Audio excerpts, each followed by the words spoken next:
मुअज़्ज़ज़ उलमाए किराम, दीनी ईमानी भाइयों, बुजुर्गों, नौजवान साथियों, पर्दा नशीन माँ और बहनों,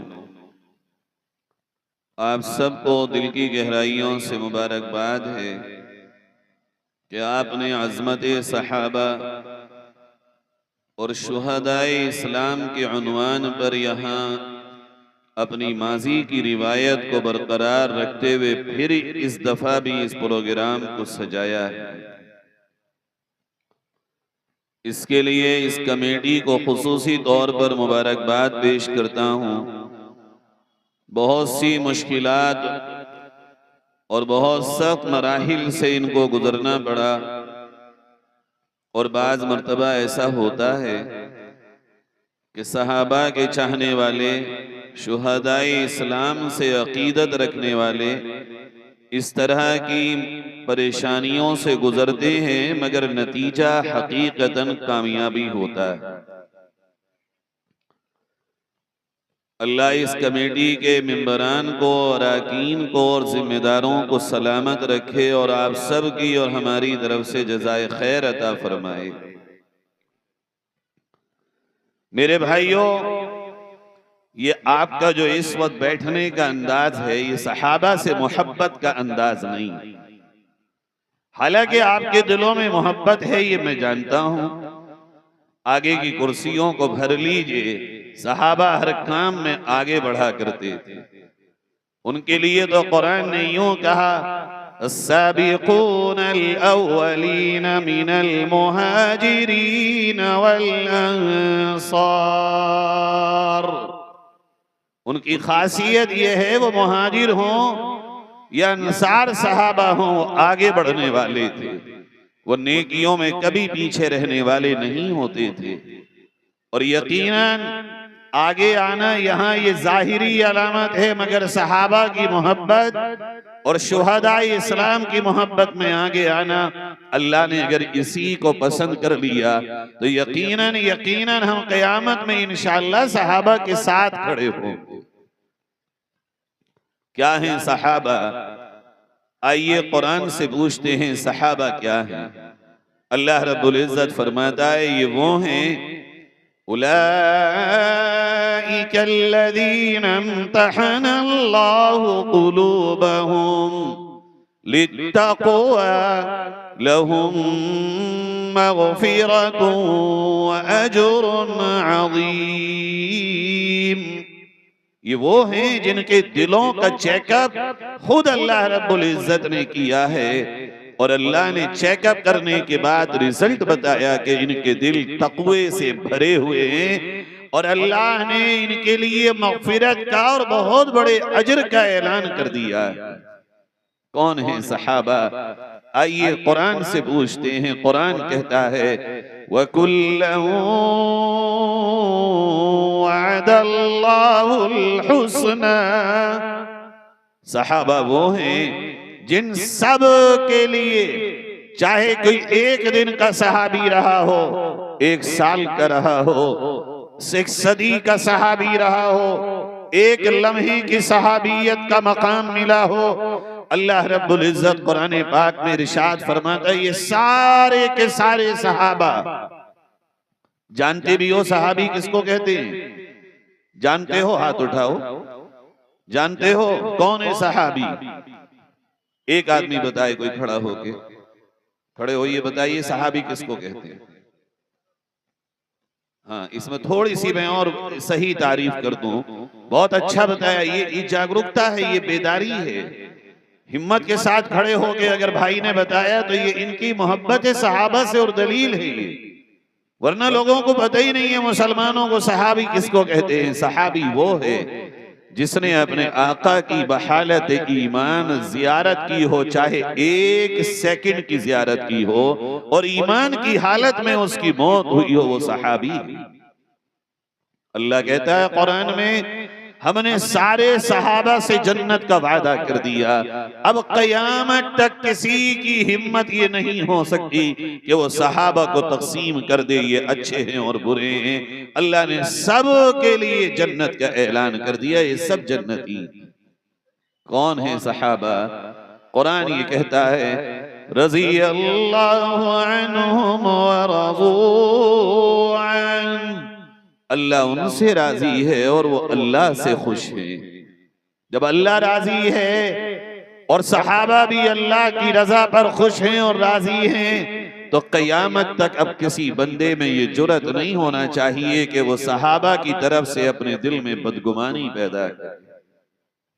कुरान ये कहता है, अगर तुम भी कामयाब होना चाहते हो और तुम चाहते हो कि जन्नत की नेमतें पाओ, तुम चाहते हो कि दुनिया में कामयाबी की राहों पे चलो, अगर तुम चाहते हो कि तुम्हें अल्लाह कल बरोज़े महशर अपने अर्श का साया नसीब करे, अगर तुम चाहते हो कि मौत के वक्त तुम्हें भी कलमा नसीब हो, अगर तुम चाहते हो कि तुम्हें भी कल जन्नत में अल्लाह ताला दाखिला दे और हौज़े कौसर पे जामे कौसर से तुम्हारे होठों को सैराब करे, आओ सुनो, अल्लाह का कुरान ऐलान करता है, फ़इन आमनू बिमिस्लि मा आमनतुम बि फ़क़द इह्तदौ। ए लोगो, तुम भी अपना ईमान वैसा ही बनाओ जैसे सहाबा का था, हिदायत पा जाओगे। मेयारे ईमान है सहाबा, दलीले ईमान है सहाबा, ईमान का चेकअप का आला है सहाबा। कुरान ऐलान करके कह रहा है, किसकी तरह ईमान लाओ? मेरे नबी के सहाबा की तरह ईमान लाओ। अगर तुम्हारा ईमान नबी के सहाबा से मिलता जुलता ईमान होगा, अल्लाह तुम्हें भी हिदायत देगा, और जिसको हिदायत मिल गई वही दोनों जहान में कामयाब है। मेरे प्यारो, ये कौमन मुतलकन उमूमन सहाबाए किराम के वो फजाइल हैं जो कुरान करीम ने बयान किए, उनमें से चंद मैंने आपके सामने रखे। अल्लाह के नबी हजरत मोहम्मद मुस्तफ़ा सल्लल्लाहु अलैहि वसल्लम फरमाते हैं, अस्हाबी कन्नुजूम, मेरे सहाबा सितारों के मानिंद हैं। बिअय्यिहिम इक़्तदैतुम इह्तदैतुम, जिसकी इक्तिदा करोगे हिदायत पा जाओगे। और फिर इन्हीं सहाबा में है मेरे नबी के आल, मेरे नबी के अहले बैत, मेरे नबी की आल औलाद, जिनके लिए कुरान ने तत्हीर का ऐलान किया, और नबी करीम सल्लल्लाहु अलैहि वसल्लम ने स्पेशली अपने अहले बैत के बारे में उम्मत को वसीयत फरमाई कि मेरी उम्मत के लोगों, दो चीजों को मजबूती से पकड़ना। एक कॉमन पैगाम दिया, एक कॉमन मैसेज, एक उमूमी पैगाम, एक मुतलक में पैगाम कि मेरे सारे सहाबा हिदायत पर, मेरे सारे सहाबा हक पर, मेरे सारे सहाबा का ईमान मेयारे ईमान है। फिर स्पेशली कहा, आका को अल्लाह ने बसीरत की वो निगाहें दी थी, अल्लाह ने वो रोशनी दी थी मेरे नबी की निगाहों में। नबी को अंदाजा था कि मेरे अहले बैत के साथ कुछ न कुछ अनहोनियां होंगी, इसलिए आपने फरमाया, ए मेरी उम्मत के लोगों, अल्लाह के कुरान को और मेरी इतरत यानी मेरे अहले बैत को मजबूती से पकड़ना, और सुनो, जो मेरे अहले बैत की खैरख्वाही करेगा, उनकी इज्जत करेगा, उनकी हाजत रवाई करेगा, उनके लिए एहतराम और अकीदत में आगे आएगा, अल्लाह कल क़यामत का दिन जब कायम करेगा। तिरमिज़ी शरीफ की रिवायत है, आप फरमाते हैं, मैं क़यामत में अपने अहले बैत के साथ खैर ख्वाही करने वाले की अल्लाह के दरबार में शफाअत करूंगा। स्पेशली कहा मेरे आपके नबी सल्लल्लाहु अलैहि वसल्लम ने। ये हमें ये पैगाम मिलता है यहाँ से कि हम अपने दिलों में सहाबा और अहले बैत की अजमत को बिठा के रखें। हम दुनिया के चक्रव्यूह में ऐसे न फंस जाएं कि हमें पता ही ना हो सहाबा कौन है और अहले बैत कौन है। मेरे प्यारो, मैं सच कहूँ आपसे, अगर ये कलमा है तो अल्लाह ने सहाबा को जरिया बनाया, अहले बैत को जरिया बनाया। नबी का सोना अगर मिला तो भी अम्मी आयशा, नबी के घर के मामूलात अगर पता चले तो नबी की बीवियां और नबी के घर वाले, अगर नबी का दीन, नबी का इल्म, नबी की हदीस, नबी की शरीयत, नबी की तरीकत, नबी का तरीका, नबी की जिंदगी, नबी का एक एक कदम मुझ तक आप तक पहुंचा है, सहाबा को बीच से निकाल दो, दीन रह कहां जाएगा। ये कुरान मैंने आपने नबी से सुना, ये दीन मुझे आपको किसी ने लाके दिया, जिब्रील आए हैं। कौन है मेरे और आपके नबी के बीच में दीन को लाने वाला? नबी के चाल को देखने वाले सहाबा, नबी की नमाज को देखने वाले सहाबा, नबी के खाने के तरीकों को याद करके पहुंचाने वाले सहाबा, नबी के एक एक लम्हे को अपने माइंड में महफूज करके हम तक फॉरवर्ड करने वाले सहाबा। अगर सहाबा ना हो तो दीन नहीं रह जाता, बस एक रस्म रह जाएगी।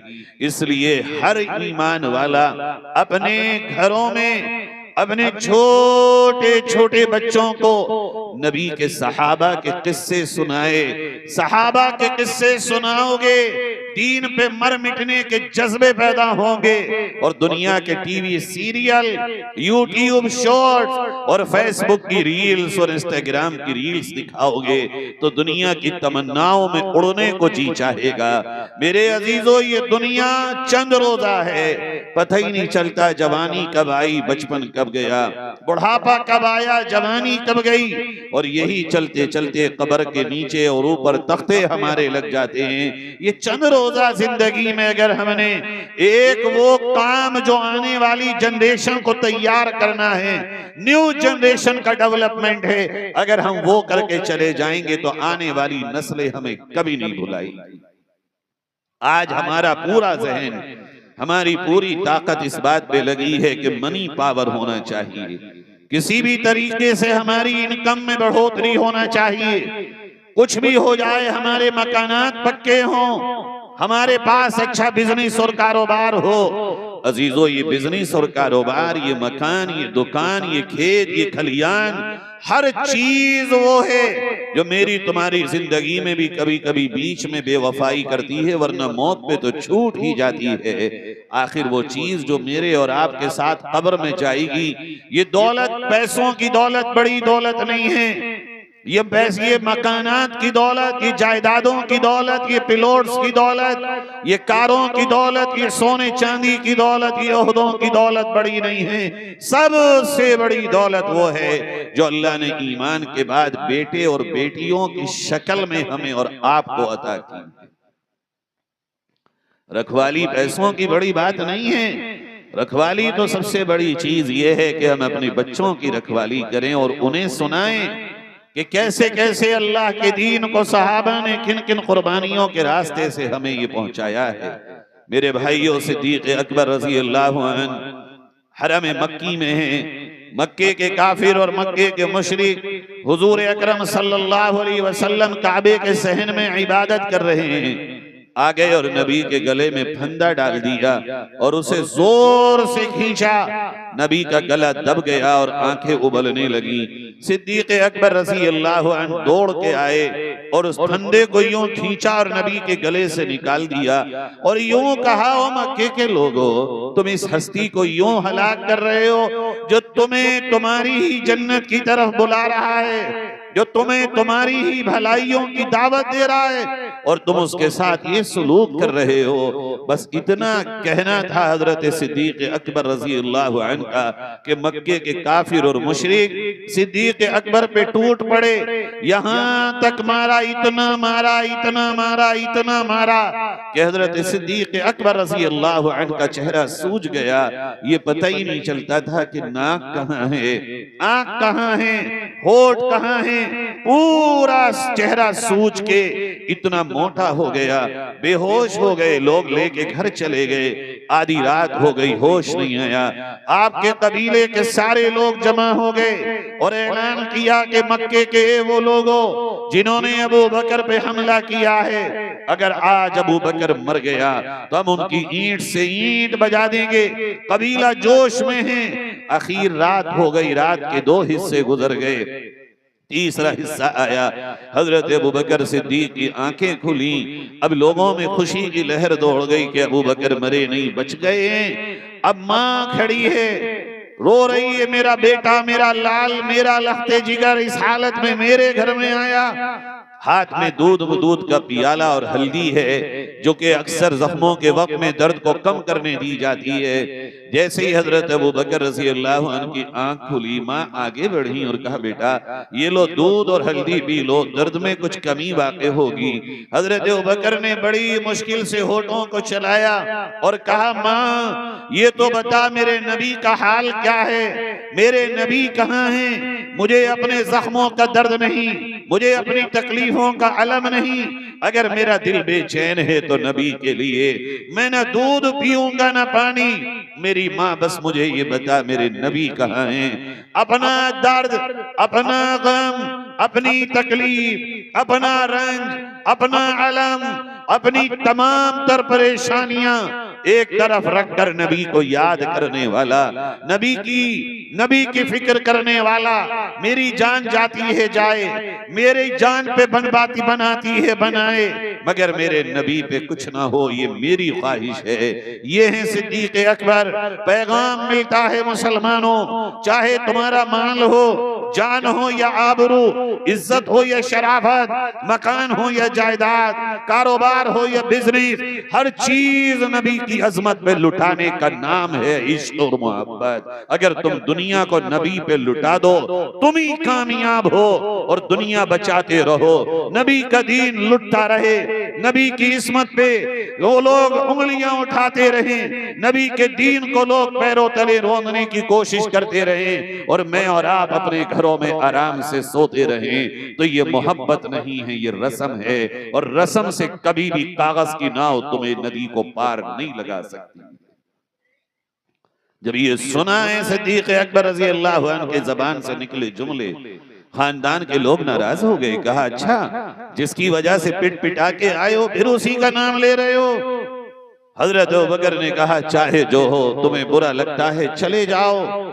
सारा खानदान चला गया कि जाओ तुम जानो, तुम्हारा काम जाने, हम तो तुम्हें बचाने आए थे, हम तो तुम्हारी तरफ से लड़ने आए थे। आज भी यही हो रहा है, लोग तुम्हें और हमें डराएंगे और खौफ में मुब्तला करेंगे, मगर याद रखना दीन इस्लाम से कंप्रोमाइज करने वाला कभी ईमान वाला नहीं होता। या तो वो मुर्तद है या मुनाफिक है।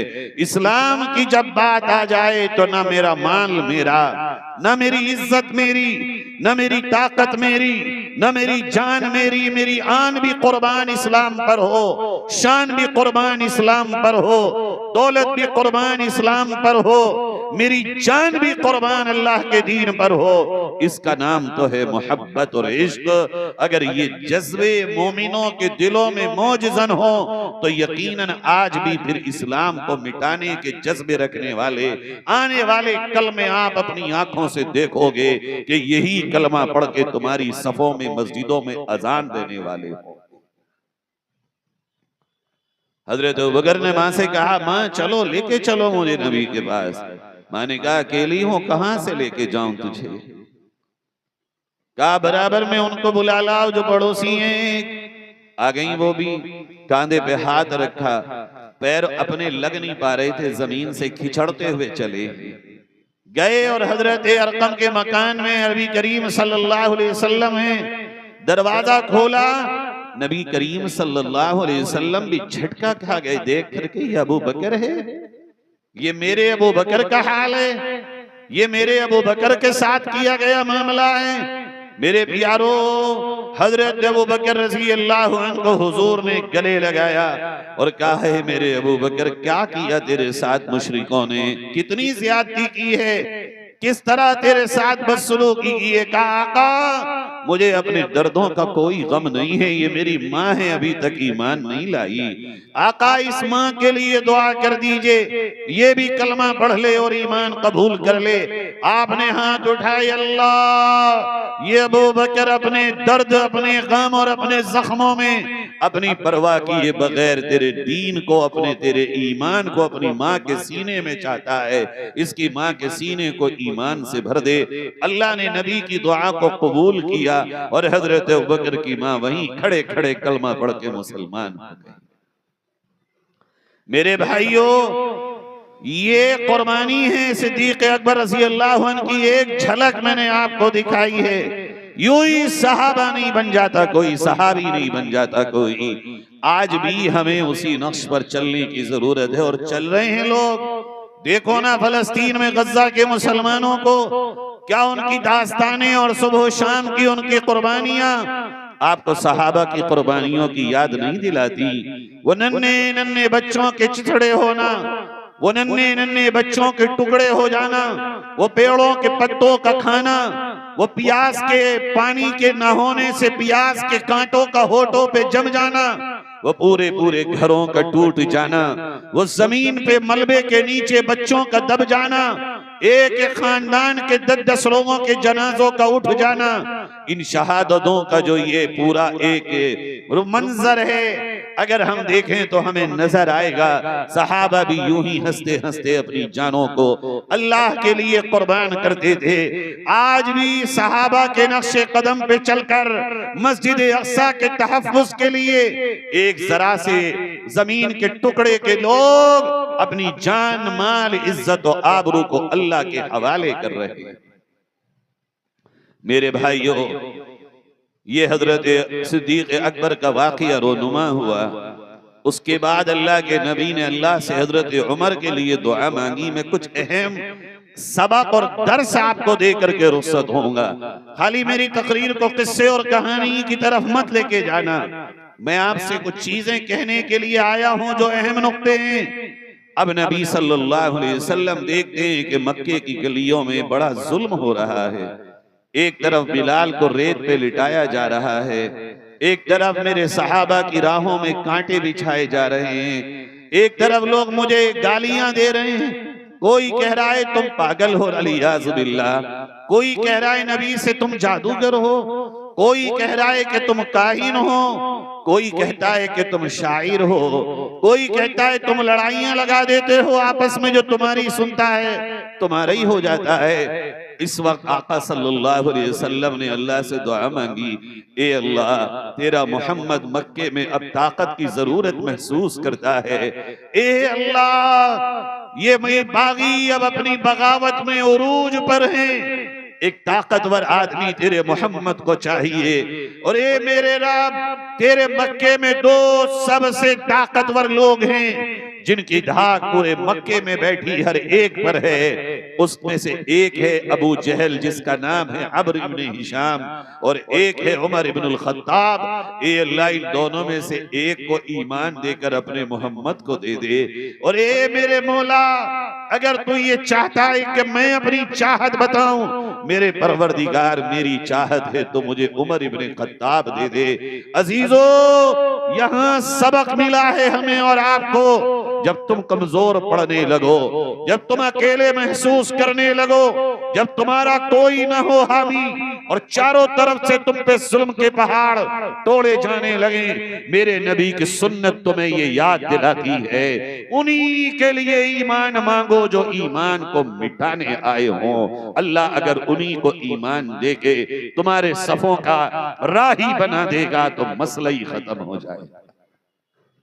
मांगते हो दुआ, है तुम्हें याद कि तुमने दुआ मांगी हो? तुम तो नमाजों के बाद कैदियों की तरह मस्जिदों से भागते हो। तुम तो जुमे की नमाज में इमाम अगर 5 मिनट की लंबी दुआ करा दे तो कैदी जिस तरह अपने आप में बेचैनी और अजीब गरीब कैफियत महसूस करते हैं वो करते हो मुसलमानों।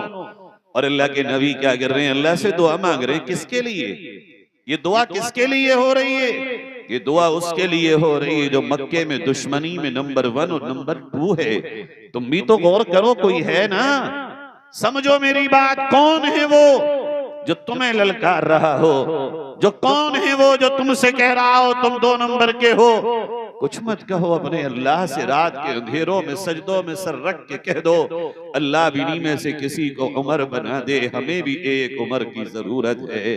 जाने किसके आंसू गरम गरम धरती पे गिरें और अर्शे मुअल्ला पर कबूल हो जाएं, और इनमें से किसी एक या 2 की हिदायत का अल्लाह के यहाँ फैसला हो, और वो फैसला इस मुल्क की तकदीर को बदल जाने वाला होगा। तुम में जितनी ताकत है अपने मौला से मांग के तो देखो। अब 10 बजे उठने वालों, रात को 2 बजे सोने वालों, तुम्हारी तो अल्लाह ही खैर रखे। तुमसे अपने आने वाले कल और फ्यूचर की हिफाजत और सेफ्टी के लिए रातों को उठा न जाए और कहो कि हमारे साथ गलत होता है, तो गलत के अलावा फिर क्या होना चाहिए? यहाँ हमें सबक मिलता है कि तुम अल्लाह से मांगो अपने दुश्मनों की हिदायत जो तुम्हें मिटाने आए हो। 2 हो तो 1 मांग लो, 3 हो तो 2 मांग लो। अल्लाह दे देना हमें, अल्लाह ने दिया है। काबे को पासबा मिल गए सनम खाने से, मिले नहीं हैं। तातारियों ने इस्लाम की जड़ों को काट के रख दिया था। अल्लाह ने लड़की एक उनके घर में भेजी, एक लड़की जो बांधी और गुलाम बन के गई है, पूरी पूरी काया पलटने का बाइस बन गई है। अल्लाह ने पलटा है मेरे अजीजों इस मुल्क में। जब अकबर ने दीन इलाही का ऐलान किया कि दीन इस्लाम खत्म, एक नया दीन लॉन्च किया जो आजकल सऊदी अरबिया का प्रिंस ऐलान कर रहा है, मोहम्मद बिन सलमान के हम एक मॉडर्न दीन लेके आएंगे। ये दूसरा अकबर आया है इस दुनिया में जो कहता है मॉडर्न दीन लाएंगे। इस जालिम को ये पता नहीं, इससे पहले भी एक मॉडर्न दीन का मुल्क हिंदुस्तान में ऐलान हुआ था और वो बादशाह को सजदा जायज करार दिया गया था। अल्लाह ने क्या किया, एक मुजद्दिद अल-फसानी रहमतुल्लाह अलैह को खड़ा किया।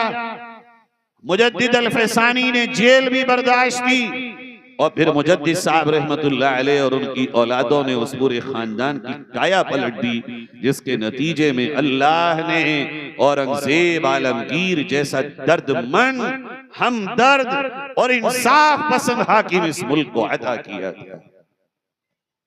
पलटी है दुनिया मांगने और कोशिश करने से। अच्छा, अल्लाह के नबी ने दुआ की इधर उधर मशवरे के लिए। एक दो दिन के बाद मक्के के लोग जमा हुए। समझो, मैं बहुत अहम बात समझा रहा हूं, अगर समझ जाओगे बहुत जल्द अल्लाह की मदद को नाजिल होते हुए देखोगे। इधर नबी करीम सल्लल्लाहु अलैहि वसल्लम ने दुआ की, अल्लाह उमर दे दे या अबू जहल दे दे। उधर क्या हो रहा है, मक्के के सारे मुशरिक जमा हो गए। कहा भाई अब क्या करें, काम तो बहुत आगे बढ़ गया मोहम्मद का, ये तो अब सर से पानी उतर रहा है। किसी ने कहा ये कर दो, किसी ने कहा ये कर दो, किसी ने कहा ये कर दो। हजरत उमर खड़े हुए और कहने लगे कुछ मत करो, मोहम्मद का कत्ल कर दो बस और बात खत्म करो। इधर मांगी है दुआ और इधर ये कह रहे हैं कि मर्डर कर दो और कत्ल कर दो।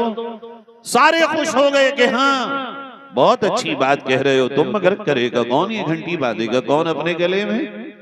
सबने कहा उमर ये तुम ही कर सकते हो। कहा मैं करूंगा।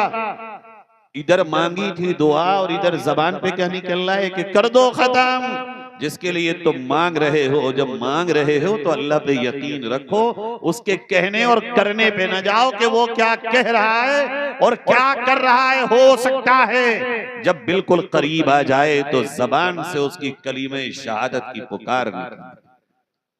खौफ में हो, मायूसी में हो, इस्तिराब में हो, तुमने सहाबा की किस्से पढ़ना छोड़ दिए इसलिए डिप्रेशन में हो और दुनिया तुम्हें डिप्रेस कर रही है।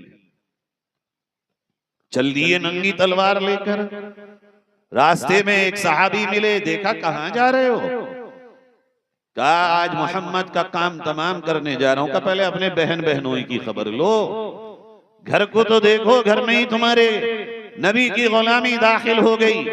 मुड़े और बहन के घर गए, दरवाजा खटखटाया, अंदर घुसे और सीने पे चढ़ के बैठ गए और मुक्के मार मार के नाक, पेशानी और सर से खून निकाल दिया। बहन बचाने आई तो हाथ मारा, बहन की नाक पे लगा और खून निकला। बहन ने तड़प के कहा उमर जिस खत्ताब के बेटे तुम हो, मैं भी बिन्तुल खत्ताब हूँ, उसी की बेटी हूँ। याद रखो तुम मार मार के हमारी जान निकाल लो। ये तो हो सकता है जिस्म का एक एक कतरा निचोड़ लो, ये नहीं हो सकता कि मोहम्मद की गुलामी को कल्ब से निकाल दो। मेरे प्यारो बस ये सुनना था। उमर इब्ने खत्ताब नरम पड़ गए। नरम थोड़ी पड़ गए, ये तो अल्लाह का निजाम चल रहा है। चले थे कहीं और, मोड़ दिया कहीं और अल्लाह ने। चाहते थे कुछ और चला वो जो अल्लाह ने चाहा। कहा मेरी बहन क्या पढ़ रही थी, मुझे दिखाओ। कहा ना, पहले नहा के आओ। मैं मुख्तसर कर रहा हूं, वाकई लंबे आए। कुरान दिया हाथ में तो सूरह ताहा की शुरू की पूरा ये आयात सामने आई। मा अंज़लना अलैकल कुरान लितश्क़ा इल्ला तज़किरतन लिमन यख़शा तंज़ीलन मिम्मन ख़लक़ल अर्ज़ वस्समावातिल उला अर्रहमानु अलल अर्शि इस्तवा। और यहाँ तक पहुंचे इन्ननी अनल्लाह ला इलाहा इल्ला अना बस जो यहाँ पहुंचे हैं तो कांपने लगे थर थर थर थर, और कहा मुझे जल्दी मोहम्मद के पास लेके चलो, अब मुझे अंदर से बेचैनी होती। गए नबी के तरफ चल दिए, तलवार हाथ में, झिरी से देखा सहाबा ने कि उमर आ रहे नंगी तलवार लेकर। हजरत अमीर हमजा आगे बढ़े और कहा घबराओ नहीं मेरे नबी के जानिसारो, ये आ रहा है अगर इरादा भला तो इसकी भलाई, और न इसी की तलवार से इसकी गर्दन अलग कर दी जाएगी। हिम्मत होना चाहिए, जुल्म होता है तो सहने की सकत होना चाहिए, और अल्लाह से मदद की आहो बुका होना चाहिए। आए, दरवाजा नबी ने का खुला, आगे बढ़े आक़े दो जहां सल्लल्लाहु अलैहि वसल्लम, और उमर इब्ने खत्ताब का दामन पकड़ा और यूं झटका और कहा उमर क्या वक्त नहीं आया कि तू ईमान कबूल कर ले? कहा आका आ चुका है, ये रहा गुलामी का हाथ, पढ़ाइए अपनी गुलामी का सबक।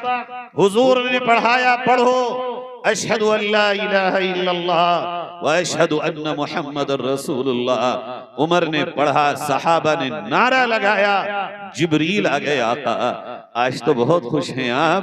हाँ बहुत खुश हूँ। क्यों? कि उमर ईमान ले आया। कहा आका आप ही खुश नहीं हैं, सातों आसमानों के फरिश्ते भी झूम रहे हैं खुशी में कि आज उमर ईमान ले आया।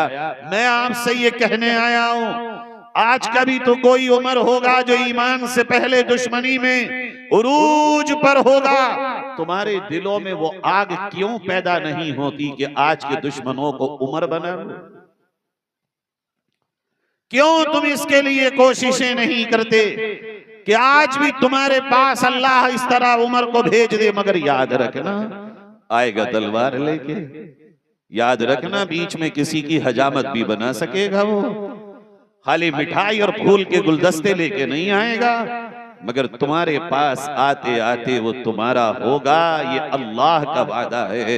वो यूं कहता है वक़ाल रब्बुकुम उदऊनी अस्तजिब लकुम व इज़ा सअलक इबादी अन्नी फ़इन्नी क़रीब उजीबु दावतद दाई इज़ा दआन। ए मेरे बंदो मुझसे मांगो, मैं तुम्हारे सबसे ज्यादा करीब हूँ। मांगो, मुझे पुकारो तो सही, मैं तुम्हारी पुकारों को कबूल करूंगा। वनहनु अक़रबु इलैहि मिन हब्लिल वरीद,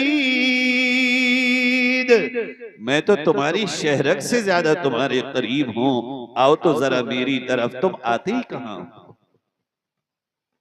मेरे भाइयों, ये हमें सहाबा और नबी की जिंदगी से आज के पुरआशोब माहौल में सबक मिलता है। बात आगे चलती है। हजरत उमर इब्ने खत्ताब रजी अल्लाह अन्हु, अभी बहुत तफसील से मौलाना ने बताया, मैं सिर्फ शहादतों को बताऊंगा। एक उन्वान मेरा मुकम्मल हुआ अज़मत सहाबा। अब मैं शुहदाए इस्लाम की तरफ चलता हूँ। यह आता है एक मौका ग़ज़वा-ए उहद का। पहले ये समझिए कि शुहदाए इस्लाम की शहादत है क्या? शहादत कहते किसको हैं? फरमाया शहादत कहते हैं अल्लाह के कलमे को बुलंद करने के लिए, अल्लाह की रजा के लिए अपनी जान को अल्लाह के हुजूर पेश कर देना। इलाए कलीमतुल्लाह के लिए शहादत यानी अपनी जान दे देना। हमें तो ये लगता हमारे दिलों में तो जान बचाने के सिवा कोई है ही नहीं। अल्लाह बचा ले, अल्लाह बचा ले, यही दुआएं हो रही हैं रात दिन। अल्लाह कबूल कर ले, ये दुआ हो रही है। सहाबा का सबसे बड़ा शौक शहादत था। जंगे बद्र हो रही है, सफ़ें लग चुकी हैं, दो छोटे छोटे बच्चे आ गए, नाबालिग हैं और एड़ियों के बल खड़े हो गए। नबी ने कहा तुम तो छोटे हो। काका छोटे दिखने में तो लग रहे हैं, मगर वार हमारे देखना। हम भी चाहते हैं इस्लाम की फौजों के साथ जाएं और हम भी शहीद हो जाएं और शहादत के मकाम को पहुंच जाएं।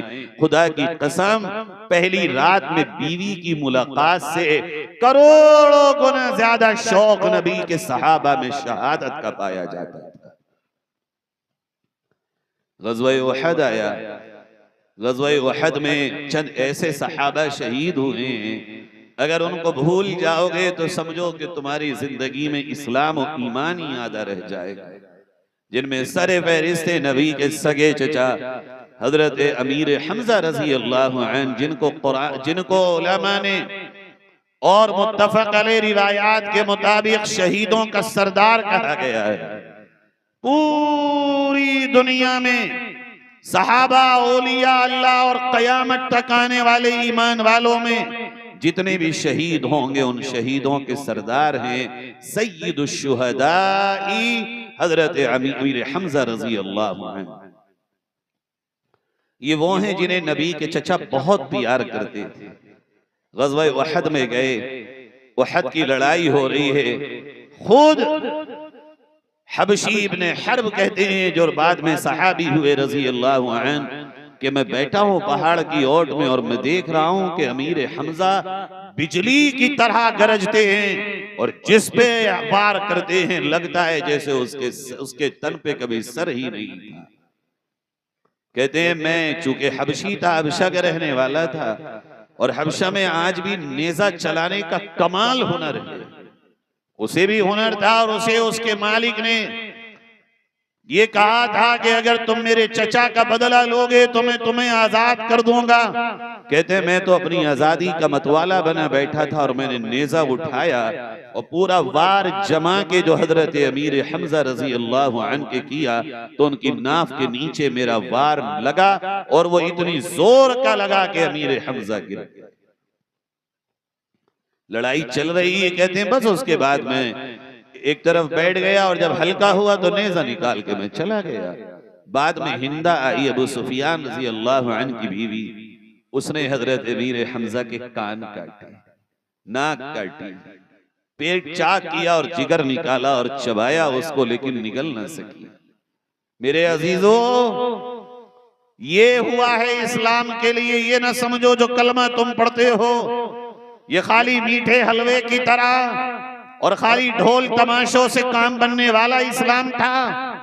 इस तरह की कुर्बानियां दी गई हैं इस्लाम के लिए। अमीर हमजा के जनाजे पर और लाश पर जब नबी करीम सल्लल्लाहु अलैहि वसल्लम पहुंचे, उलमा ने लिखा है कि नबी इतना कभी रोते हुए नहीं देखे गए जितना नबी अपने चचा के लाश पर रोए हैं। और हुजूर ने कान नहीं है, नाक नहीं, बताओ तो सही, उसने इनका पूरा हार बना के अपने गले में डाल लिया था हिंदा ने। नबी ने वहां खड़े होके कहा चचा मेरा दिल चाहता है कि मैं आपको ऐसे ही छोड़ दूं और आपको परिंदे खा जाएं और आप क़यामत में महशर में उनके पेटों से यूं ही निकल के आए, मगर शरीयत का हुक्म है जो मुझे पूरा करना है। और इस कदर रोए कि आपकी दाढ़ी मुबारक अपने चचा की शहादत पे तर हो गई और आप घुटनों के बल बैठ गए। आसान थोड़ी था ये कलमा यहां तक पहुंचना। ये है वो शहादत कि अपने नबी के अपने घर से उहद के मैदान में सबसे कीमती सरमाए के तौर पर अमीर हमजा रजी अल्लाह अन्हु अपनी कुर्बानी देते। उसके बाद एक नाम आता है शहीदों में हजरत मुसअब इब्ने उमैर रजी अल्लाह अन्हु का। ये मक्के के वो नौजवान हैं जिन्हें मक्के का दुलारा कहा जाता था, जिन्हें मक्के का हैंडसम और मक्के का एक ऐसा जवान जो नौजवानों के लिए उस वक्त मॉडल था। आज के दौर के लिहाज से कहो तो जिसके कपड़े बड़े निराले होते थे। मक्के की गलियों में मुसअब इब्ने उमैर अगर निकलता था तो नौजवान देखते थे कि कौन जा रहा है। मुसअब इब्ने उमैर जब खुशबू लगाते थे तो मक्के की गलियों से निकलते हुए घर की औरतें पहचान लिया करती थी मुसअब जा रहा है। मुसअब जैसी खुशबू मक्के में कोई और लगाने वाला नहीं था। ऐसे नाज नखरे और ऐशो इशरत में पला हुआ ये जवान। लेकिन आज क्या हालत, उहद के मैदान में शहीद हो गए। नबी ने पूछा काए मेरे मुसअब की खबर तो लाओ। सहाबा आए, आका मुसअब शहीद हो गया। कहा जनाजे की तैयारियां करो। शहीद के जनाजे का उसूल ये है कि उसे कफन नहीं दिया जाएगा, जिन कपड़ों में शहीद हुआ उन्हीं में उसका जनाजा रखा जाएगा। और शहीद को उन्हीं कपड़ों में दफन किया जाएगा जो उसके जिस्म पर हो, अलग से कोई कफन और कपड़ा नहीं डाला जाएगा। सहाबा आए और कहा, आका आपका मुसहब जो लाडला था, आज उसके पास चादर इतनी है ही नहीं जो पैर और सर दोनों ढके जा सके।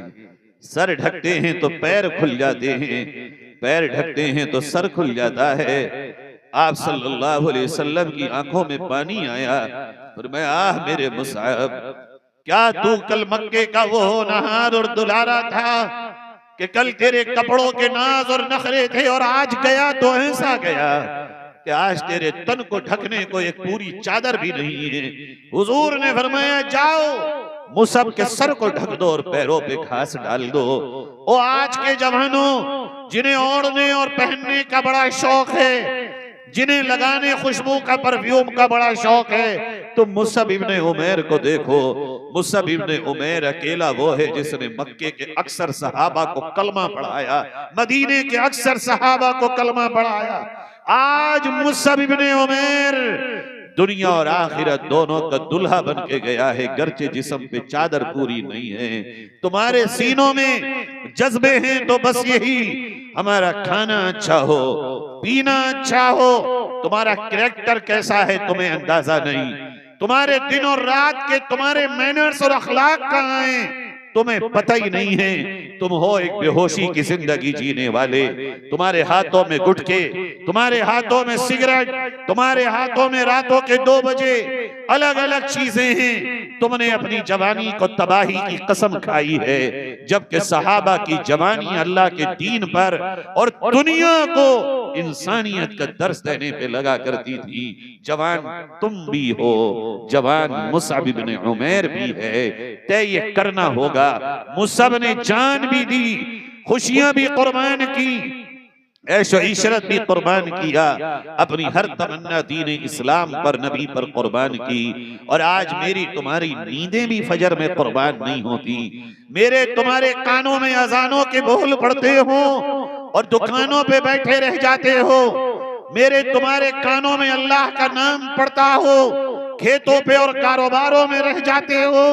बताओ तो सही, अगर मुसअब इब्ने उमैर ने कयामत में तुमसे पूछा, मैंने तो सब कुछ कुर्बान करके जान नबी के दीन को दी थी, एक बहराइच के जवानों तुम बताओ, तुमने नशा छोड़ा, गुटखा छोड़ा, बुरी आदतों को छोड़ा और नाजायज अफेयर को छोड़ा, तुमने लव स्टोरीज को क्लोज किया, तुमने अपनी आंखों को पाक बनाया, तुमने अपनी जिंदगियों को पाक बनाया।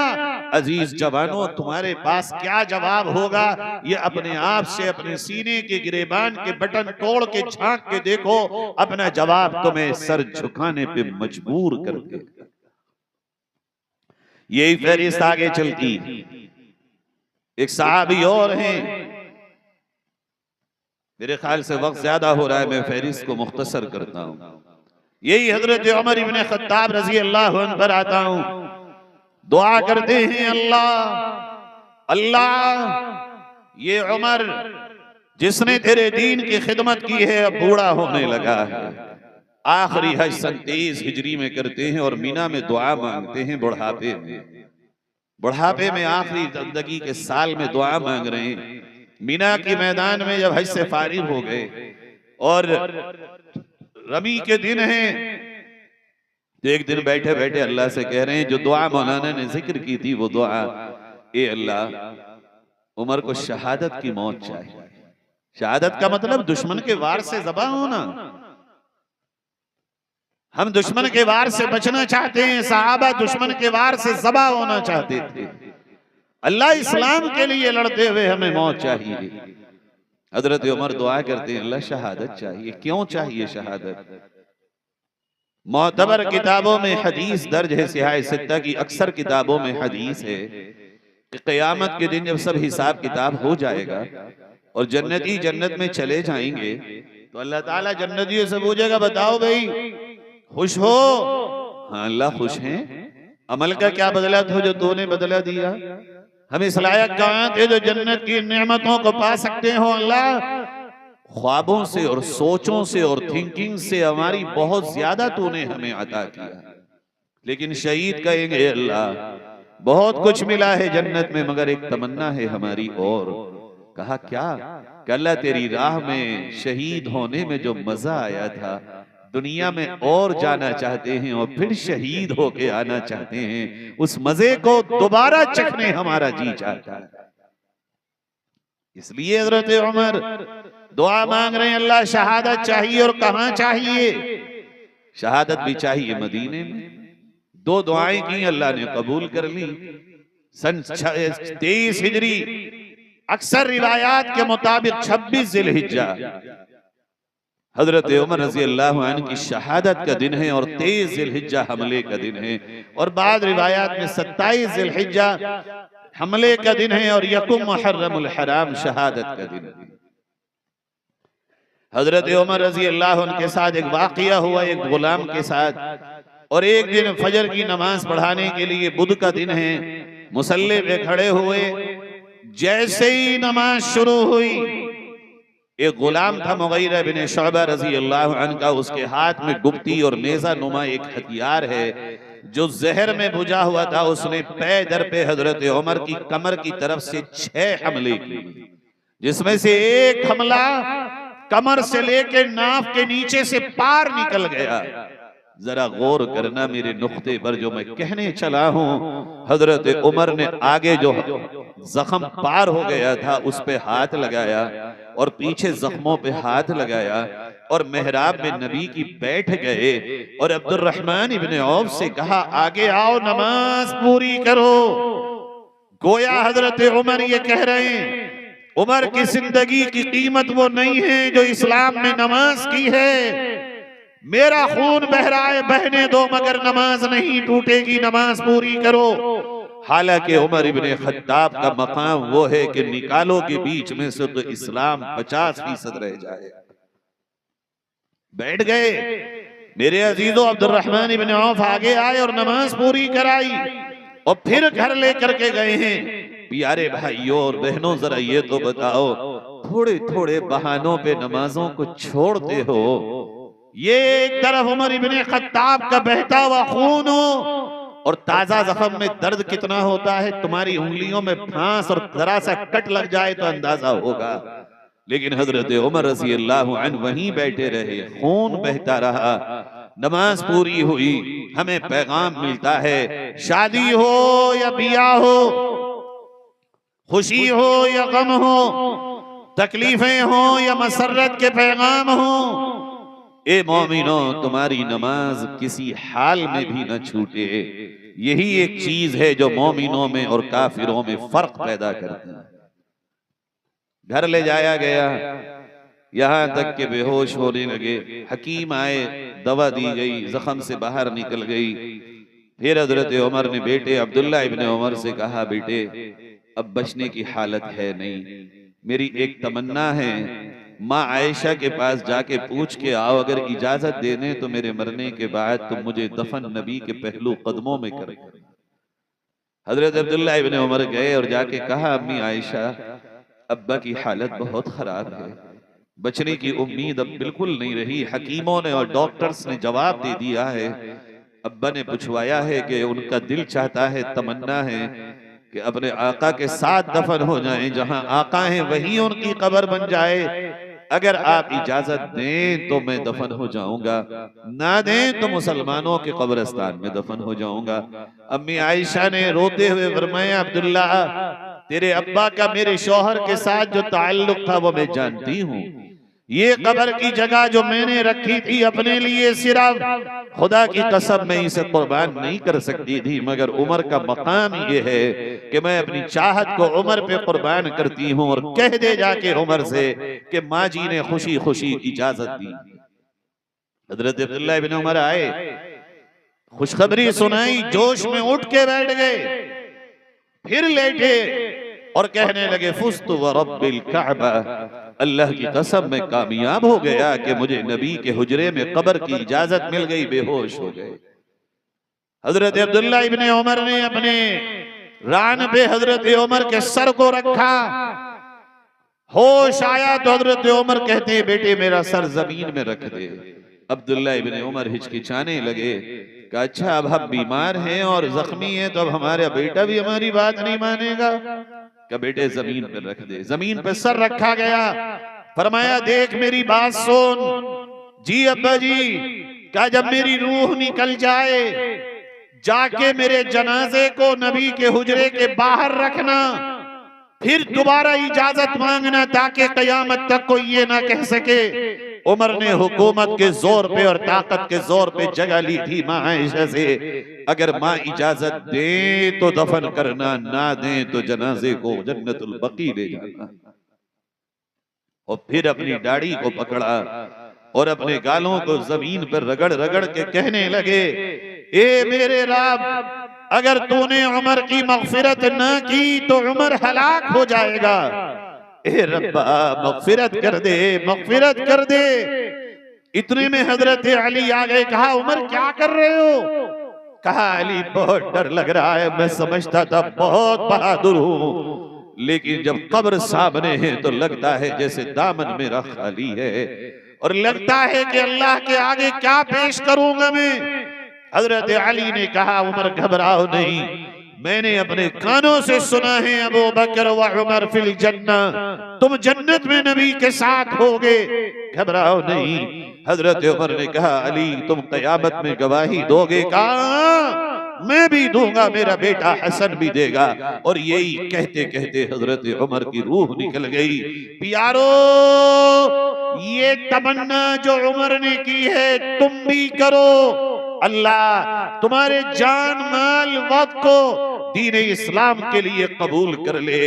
और जो फिक्र आखिरत की आखिर वक्त में नबी की दुआओं में मांगे हुए हस्ती को सारी जिंदगी जिसने दीन इस्लाम की इशाअत और तबलीग और ऐसी तबलीग जिसके लिए गांधी जी ने हिंदुस्तान की आजादी के बाद कहा था कि इस हिंदुस्तान से अंग्रेजों को, हिंदुस्तान को अंग्रेजों से छुटकारा मिला, लेकिन अगर यहाँ के हुक्मरान उमर और अबू बकर जैसे हो गए तो ये मुल्क आसमान की रफ्तार पे चलेगा। और अगर इंसाफ में उमर अबू बकर ना बन सके हुक्मरान तो ये मुल्क कमजोर पड़ जाएगा। एक वो शख्स जो इस मुल्क में महात्मा कहलाता है, जो मुसलमान भी नहीं है, वो जब ये कह रहा हो कि अबू बकर उमर यही है मेयार हुकूमत का, तो सोचो उमर इब्ने खत्ताब का मेयार किस कदर बुलंद होगा। आज हमें ये दावत मिलती है कि उमर इब्ने खत्ताब रज़ी अल्लाह अन्हु जिस तरह आखिर उम्र में नबी के सहाबा, नबी के सुसर जिनकी चाहत पे कुरान उतरा हो, वो उमर कह रहे हैं अल्लाह माफ कर दे, तेरे पास आ रहा हूं, दामन में कुछ है ही नहीं, तो मेरे तुम्हारे दामन में क्या है? मुझे तुम्हें किस कदर फिक्र करने की जरूरत है? अपनी कब्र में जाने से पहले किस कदर तैयारी करने की जरूरत है? अपनी कब्र को कब्र के अजाब से बचाने के लिए मेरे भाइयों बेफिक्र ना रहो, फिक्रमंद बनो, गाफिल ना रहो, बेदार बनो, सुस्त ना बनो, चुस्त बनो, वक्त की बर्बादी करने वाले ना बनो, अपने वक्त का सही इस्तेमाल करने वाले बनो। उमर इब्ने खत्ताब की शहादत का ये पैगाम हमें और आपको मिलता। बात आगे चली, उस्मान गनी का दौर आया रज़ी अल्लाह अन्हु। ये आप सोच रहे हैं लोग हाकिम बन जाते हैं आज के हाकिमों की तरह, ऐश करते हैं और बड़ी बड़ी दुनिया में बड़ी बड़े इंजॉय करते होंगे। नबी के गुलामों ने जो हुकूमत की है, उन्होंने सय्यिदुल कौमी खादिमुहुम का सही सही सही सही रुख पेश किया है दुनिया के सामने। हजरत उस्मान गनी ने भी 40 दिन तक पियासे रहकर आखिर वो वक्त आया असर के बाद सन 36 हिजरी में अपने ही घर में मदीने में। ये कौन है पता है? कौन है उस्मान गनी? तुम कहते हो हालात बहुत खराब हैं, तो अल्लाह माफ करे तो उस्मान गनी को क्या कहना चाहिए था रज़ी अल्लाह अन्हु? 40 दिन तक पानी बंद, मदीने में पानी बंद, मदीने में खाना बंद, तुम कहते हो हालात बहुत खराब है, ये हुआ वो हुआ।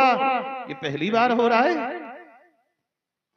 अरे ये तो वो है, एक मर्तबा नबी बैठे हैं और पांचे हुजूर के ऊपर को हैं, हजरत अबू बकर उमर दाएं बाएं बैठे हैं, सामने से उस्मान गनी आ गए, हुजूर ने पांचे नीचे कर ली है, हजरत अबू बकर ने पूछा था, हम बैठे थे तो पायचे आपने नीचे नहीं की, उस्मान आ रहे हैं पायचे नीचे कर लिए। कहा उस्मान इतना हया वाला है कि अल्लाह भी इसकी हया का ख्याल करता है, तो मैं अल्लाह का रसूल क्यों ना करूं। जानते हो आज उस पे पानी बंद हुआ है जिसने मदीने के प्यासों के लिए यहूदियों से कुएं खरीद के पानी पिलाया था। 40 दिन तक पानी बंद होना, सोच सकते हो इस कुर्बानी को और इस तकलीफ को। 40 दिन तक घर का मुहासरा कर देना, और किस शहर में, मदीने में तुम यहां रह के अपनी तकलीफों पे ढोढोरे पीट रहे हो। मेरे नबी का वो दामाद जिसके घर में नबी ने एक बेटी दी, इंतकाल हुआ, दूसरी दी, इंतकाल हुआ, फरमाया उस्मान तू इतना सोना है, इतना प्यारा है, तीसरी भी होती तो तुझे ही देता, किसी और को ना देता। 40 दिन प्यासे रह के हजरत उस्मान के घर पे बागी चढ़े, वार किया हजरत उस्मान गनी पर, जो पहला खून का फव्वारा निकला। पता उस वक्त क्या कर रहे थे उस्मान गनी? रोना नहीं रो रहे थे, ये नहीं कह रहे थे क्या हो गया, मेरे साथ कुरान पढ़ रहे थे। और जब पहला खून का कतरा गिरा, फसयकफीकहुमुल्लाह, इस आयत पे गिरा जिसका तर्जुमा यह है तुम्हें अल्लाह काफी है। और मदीने में, मदीने की सरहद में, घर में नबी के दामाद को शहीद कर दिया गया और उस्मान गनी रजी अल्लाह अन्हु भी शहीद हो गए। अब सोचो हालात खराब हैं या अच्छे हैं? कोई कहेगा हालात खराब? इन हालातों से उम्मत को वास्ता पड़ चुका है पहले। तुम हालात को गुजरे हुए पढ़ते नहीं हो, इसलिए तुम्हें कुछ पता नहीं।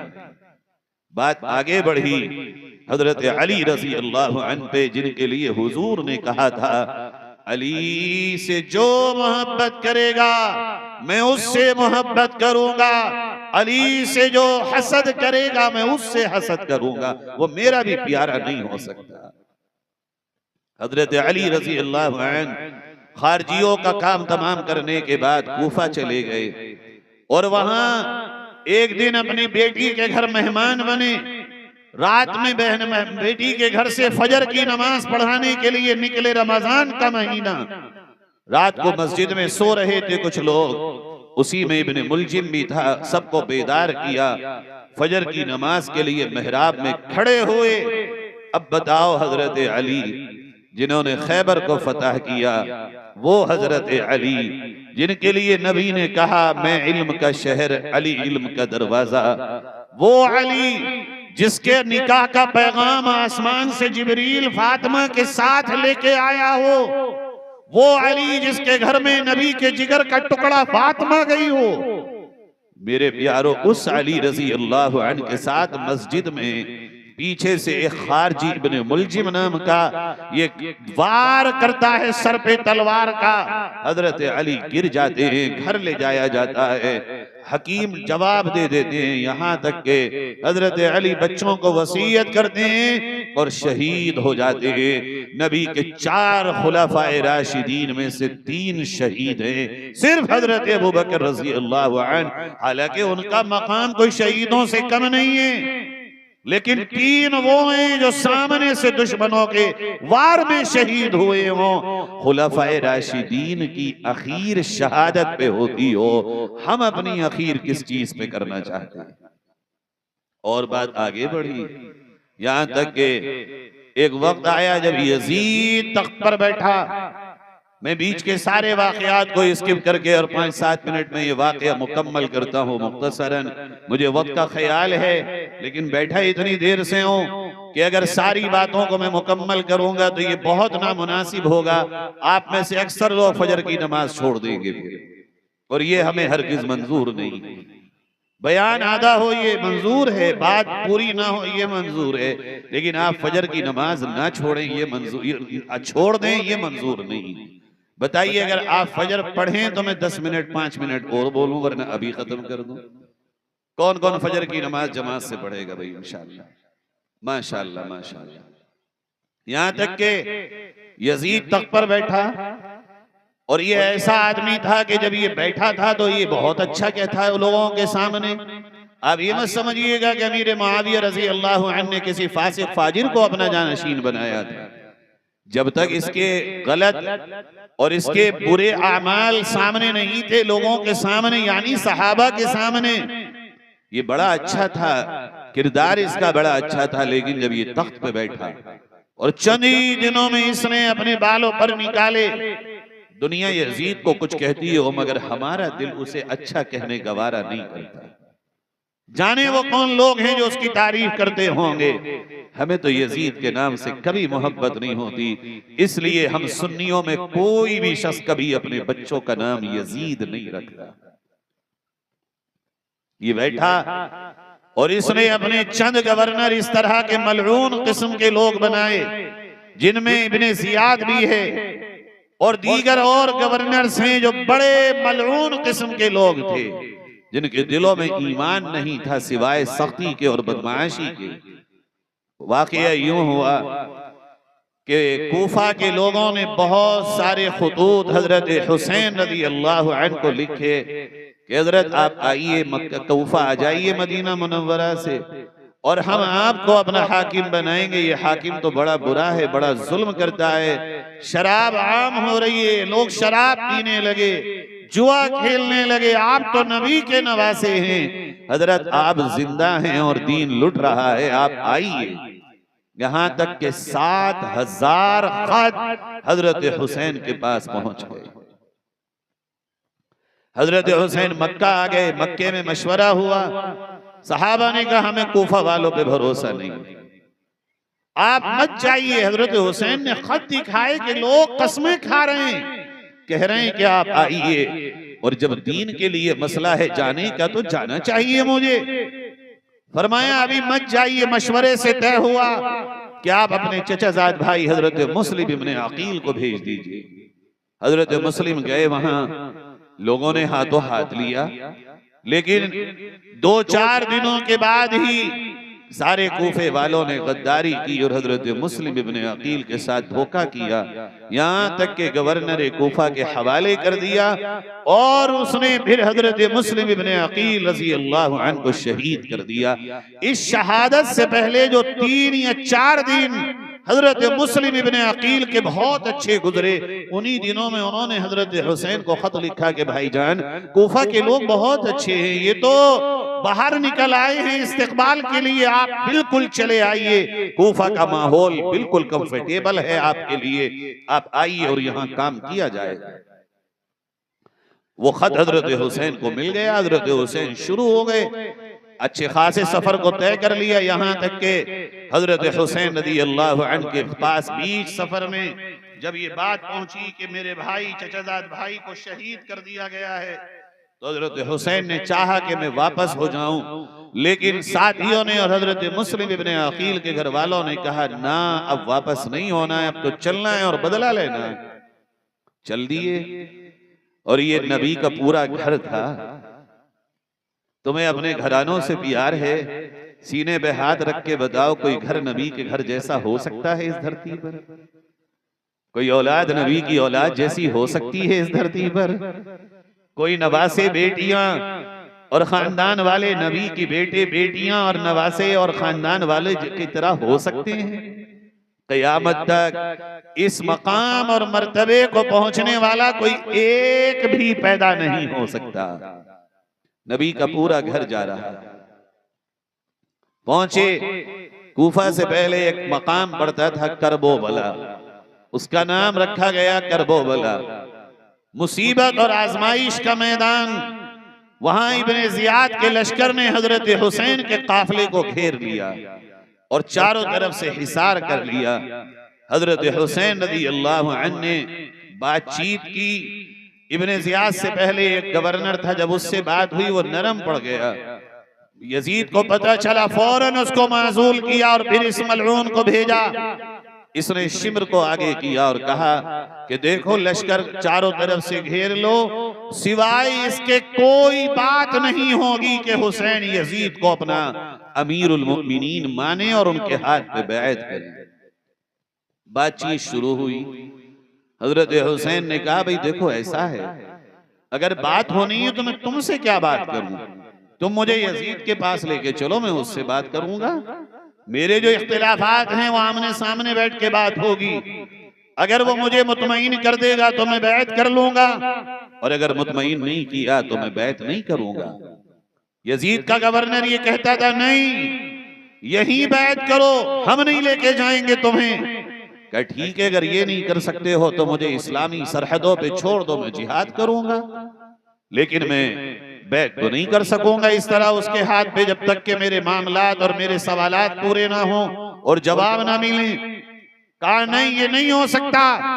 हजरत हुसैन ने कहा फिर क्या हो सकता है? कहा फिर जंग होगी। हजरत हुसैन ने कहा होगी तो फिर होगी, अपने नाना के दीन के लिए हुसैन अगर कुर्बान होता है तो हो जाए, मगर उसूलों से समझौता कभी नहीं किया जाए। एक तरफ लश्कर है, रात हुई, हजरत हुसैन रज़ी अल्लाह अन्हु ने ईशा की नमाज पढ़ी और सो गए। अचानक रात के आखिर हिस्से में भगदड़ मची। हजरत हुसैन रज़ी अल्लाह अन्हु के चचाजाद भाई ने जगाया कि भाई जान उठिए, फौजियों की तादाद बढ़ गई और लगता है कि हमला होगा। हजरत हुसैन ने कहा भाई थोड़ी देर और न उठाता। कहा क्यों? कहा नाना जान ख्वाब में आए थे, मुलाकात हो रही थी। कहा क्या कह रहे थे नाना जान? कहा नाना जान ये कह रहे थे हुसैन तुझे लेने आया हूं। हुसैन घबराना नहीं, थोड़ी सी देर है तेरी मेरी मुलाकात होगी, थोड़ी देर और मुझे सोने देते आप। कहा चलो उठो। देखा तो लश्कर बढ़ चुका था। फजर की नमाज हुई, उसके बाद हजरत हुसैन बाहर निकले तो औरतों की हल्की सी रोने की आवाज बढ़ी। हजरत हुसैन अंदर गए और कहा तुम नबी की बेटियां हो, नबी की घरवालियां हो, नबी के घर की बच्चियां हो, तुम्हें ये ज़ेब नहीं कि तुम नोहा करो, तुम्हें ये ज़ेब नहीं कि तुम यहाँ मातम करो, तुम्हें ये ज़ेब नहीं कि तुम आवाजों से रो। हमारी जाने अगर नाना जान के दीन पे कुर्बान हो तब भी तुम्हें ज़ेब नहीं कि तुम चीख चीख करके रो, आवाजें मत निकालना, सब्र करो। हजरत हुसैन घोड़े पे सवार हुए और हजरत हुसैन ने वो तकरीर की कि मैं सच कहता हूं आपसे, अगर कोई ये कहे कि भाई ये बातें वो लग रही हैं जो मुहर्रम के मौके पे कोई और करता है तो किसी और का कोई ठेका है हजरत हुसैन पे? खुदा की कसम जितना हम हजरत हुसैन को मानते हैं, सही मायना में कोई मान तो ले। जो सही रिवायात की रोशनी में आले रसूल और आले बैत अतहार से हमारी अकीदत है वो कोई सुन तो ले। गलत फहमियां हैं लोगों में कि हम अहले बैत से प्यार नहीं करते। हजरत हुसैन रज़ी अल्लाह अन्हु ने एक तकरीर की और ये कहा कि कूफा वालों में आया नहीं हूं, तुमने मुझे बुलाया है। और एक एक खत निकालते और कहते कहां है ये आदमी? जिसका नाम आता वो पीछे हट जाता। कहा क्या तुमने मुझे नहीं बुलाया? ए कूफा वालों, क्या तुम ये नहीं जानते हो कि मैं हुसैन इब्ने फातिमा हूं? क्या तुम ये नहीं जानते हो कि मैं मोहम्मद का नवासा हूं? ए कूफा वालों, क्या तुम भूल गए मेरे नाना ने कहा था हुसैन से जो प्यार करेगा वो मुझसे प्यार करेगा। ए कूफा वालों, क्या तुम भूल गए मेरे नाना ने मेरे लिए सजदे को लंबा कर दिया था?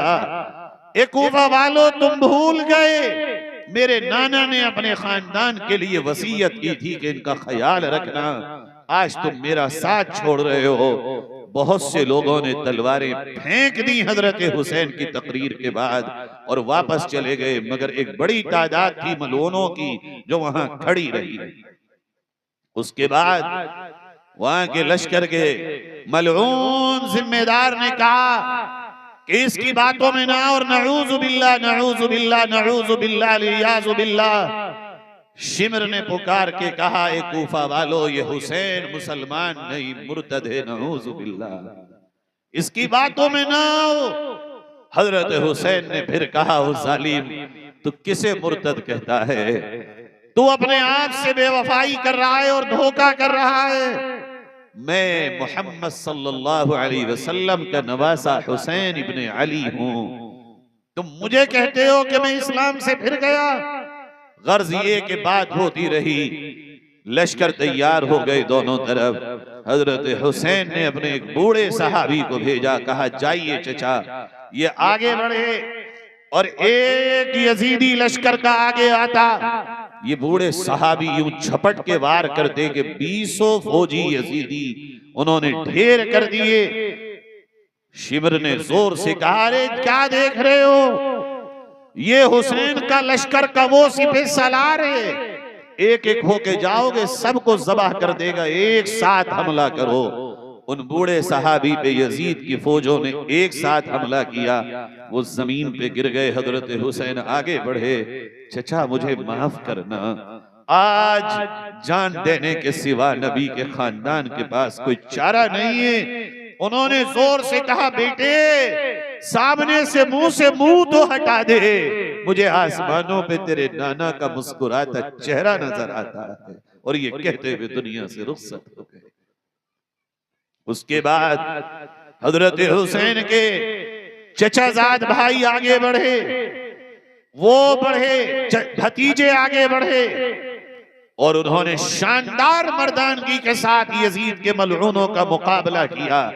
यहां तक के फिर उनको चारों तरफ से घेरा और उन पे वार किए। उन्होंने आवाज दी, चचा। जो आवाज उन्होंने लगाई हजरत हुसैन को तो जमीन कांप उठी। हजरत हुसैन दौड़ के पहुंचे तो उनकी भी रूह निकल चुकी थी। फिर हजरत हसन के बेटे बढ़े, दोनों बेटे हजरत हसन के वो भी शहीद हो गए। फिर हजरत हुसैन के भाई मोहम्मद बढ़े, वो भी शहीद हो गए। यहां तक के एक के बाद दीगरे शहीद होते रहे। फिर नंबर आया हजरत हुसैन के अपने बेटे 17 साल जवान का। और बेटे तुम्हारे मेरे भी हैं, तुम अपने और मेरे बेटे, हम ये चाहते हैं ये दुनिया के सिपह सालार बने। लेकिन हजरत हुसैन ने अपने जिगर के टुकड़े अली अकबर जो 17 साल के हाथ में तलवार दी और घोड़े पे बिठाया, कहा बेटा आज नाना की अजमत का सवाल है, बहादुरी दिखाओ। हजरत अली अकबर आगे बढ़े, 20 मलऊनों को ज़बाह किया। यहां तक के फिर एक फौजी लहराता हुआ तलवार आया और बीच कमर में तलवार मारी। अली अकबर का आधा धड़ इधर गिर गया, आधा धड़ इधर गिरा। हजरत हुसैन दौड़ के पहुंचे, धड़ को उठाया और बराबर में खेमे के टीले पे ला के रखा और माथे को चूमा और कहा, बेटे ये ना सोचना कि तेरे बाबा को तुझसे प्यार नहीं, आज नाना के दीन की अजमत का सवाल था। आज हमारे लिए कुर्बानी के सिवा कोई चारा नहीं। ए अली अकबर, मुझे तेरा खेलना और हंसना याद है, मुझे तेरा दौड़ना भी याद है। अनकरीब हम और आप इकट्ठे होंगे। और फिर उसके बाद हजरत हुसैन ने देखा एक नन्हा सा दूध पीता बच्चा अली असगर अंदर से प्यास से चीख रहा है। हजरत हुसैन ने उसे हाथों में लिया, आयु हाथों में उठाया और कहा, ए लोगों, तुम्हारी जंग मुझसे है, लड़ाई मुझसे है, जंग मैं कर रहा हूं। ये मासूम बच्चे से क्या दुश्मनी है? थोड़ा सा पानी इस बच्चे को लेने दो, मैं इसे पानी पिला दूं। एक बदबख्त मलऊन और मनहूस एक आगे बढ़ा और उसने यूं तीर लगाया और वो नन्हे से बच्चे के गले में जाके लगा। हजरत हुसैन के हाथ में अपना बेटा, खून का फव्वारा छूटा। हजरत हुसैन ने अपने लबों में, अपने हाथों में खून भरा और आसमान की तरफ उछाला और कहा, हे अल्लाह, तेरे मोहम्मद के घर वालों के साथ आज क्या हो रहा है? अल्लाह, मैं इस पर भी राजी हूं जो तेरा फैसला है, मैं हर हाल में उस पे राजी हूं। उसके बाद हजरत हुसैन ने अपने बड़े बेटे के पास इसको भी रखा। अंदर गए, कहा वो संदूक लाओ जो मेरा है। संदूक दिया गया। हजरत नबी करीम सल्लल्लाहु अलैहि वसल्लम की दस्तारे मुबारक अपने सर पे रखी। अपने बाबा जान अलीउल मुर्तजा रज़ी अल्लाह ताला अन्हु की तलवार तलवार जुल्फिकार अपने हाथ में ली, घोड़े पे सवार हुए। ये जोहर का वक्त आ चुका है, नमाज पढ़ी और फिर मुकाबला हुआ। एक तरफ से हजरत हुसैन गाजर मूली की तरह काटते जा रहे हैं, काटते जा रहे हैं, यहां तक के असर का वक्त आया। हजरत हुसैन ने आसमान की तरफ मुंह उठाया, देखा कि सूरज गुरूब होने को है। आवाज दी कि वो लोगों जो मुझे इस्लाम से फिरा हुआ कहते हो, तुम तो इस्लाम को मानते हो, नमाज इस्लाम का फरीजा है। ओ लोगों, थोड़ी देर के लिए जरा ये जंग बंद कर लो, उसके बाद लड़ाई होगी। न मैं कहीं जा रहा हूं, न तुम कहीं जा रहे हो। तुम भी नमाज पढ़ो, मैं हुसैन भी नमाज पढ़ लूं। उधर से मलऊनों की आवाज आई, हुसैन नमाज तुम्हें पढ़नी हो पढ़ो, हम जंग नहीं रोकेंगे। याद रखना, नमाज के वक्त में बहाने बनाने वालों, तुम उस लश्कर के साथ खड़े होते हो, और अपनी हर काम को छोड़कर नमाज पढ़ने वालों, तुम करबला के हुसैन के साथी बनते हो। हजरत हुसैन घोड़े से उतरे, जब अपने जिस्म को देखा, मौलाना आजाद लिखते हैं घोड़े से उतरते वक्त हजरत हुसैन रजी अल्लाह अन्हु के जिस्म पे 87 जख्म लग चुके थे, और जिस्म का कोई हिस्सा ऐसा बाकी नहीं था जहां से खून न बह रहा। कहते हैं इसी हालत में हजरत हुसैन ने तयम्मुम किया, तलवार को मैदान में रखा और अल्लाहु अकबर कह के नमाज की नीयत बांध ली। शिमर ने कहा, ओ लोगों, तुम्हें पता है आज हुसैन के हाथ में तलवार किसकी है? कहा किसकी है? कहा अली उल मुर्तजा की तलवार जुल्फिकार है। जानते हो इसके सर पे पगड़ी किसकी है? इसके नाना मोहम्मद की पगड़ी है। जानते हो इसके सीने पे चादर किसकी है? फातिमतुज़ ज़हरा की चादर है। और आज तक कोई तलवार बनी ही नहीं जिसने अली की तलवार को तोड़ा हो। आज तक कोई तलवार बनी ही नहीं जिसने नबी की पगड़ी को काटा हो। आज तक कोई तलवार बनी ही नहीं जो फातिमा की चादर को काट सके। मौका अच्छा है, हुसैन सजदे में हो, गर्दन काट दी जाए। जालिमों ने यही तय किया। हजरत हुसैन सजदे में गए, तलवार मारी, सर एक तरफ हुआ, धड़ एक तरफ हुआ।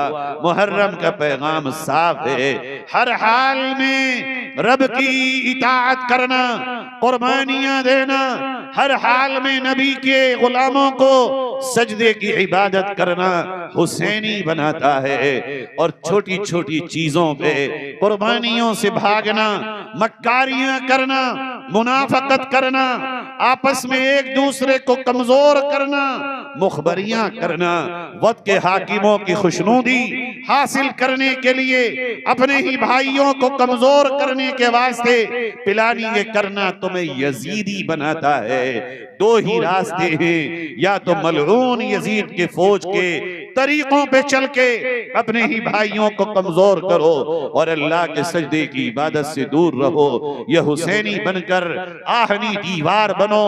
हर भाई एक भाई के लिए दीवार की ईंटों की तरह साथ हो जाओ और अल्लाह की इबादत के लिए हर कुर्बानी को कबूल कर लो। आज का ये जलसा हमें और आपको यही पैगाम देता है। राहें तीन नहीं हैं, दो है। एक वो है जो अल्लाह की है, एक वो है जो शैतान की है, एक वो है जो रहमान की है, एक वो है जो इबलीस की है, एक वो है जो मोहम्मद सल्लल्लाहु अलैहि वसल्लम का रास्ता, एक वो है जो अबू जहल का है, एक वो है जो सिद्दीक अकबर का रास्ता, एक वो है जो मक्के के मुशरिकों का रास्ता, एक वो है जो उमर इब्ने खत्ताब का रास्ता, एक वो है जो अबू लुलु फिरोज मजूसी का धोखा देकर हजरत उमर पे वार करने का रास्ता, एक वो है जो उस्मान गनी की सब्र और इस्तिकामत और नबी के शहर को खून से पाक करने के लिए कुर्बान होने का रास्ता, और एक वो है जो दीन के नाम पर बगावत दावत और दीनदारों में फूट डालकर खारजियों का रास्ता, एक वो है जो अलीउल मुर्तजा का रास्ता, और एक वो है जो इब्ने मुलजिम का रास्ता, और एक वो है जो करबला में हुसैन का रास्ता, और एक वो है जो यजीद की मलऊन फौज का रास्ता। आज तय करो, या तो इस तरफ हो या इस तरफ हो, बीच का कोई रास्ता नहीं है। मेरे भाइयों, हजरत मौलाना मोहम्मद अली जौहर ने यही कहा था, कत्ले हुसैन असल में मर्गे यजीद है, इस्लाम जिंदा होता है हर करबला के बाद। व आखिरु दअवाना अनिल हम्दुलिल्लाहि रब्बिल आलमीन।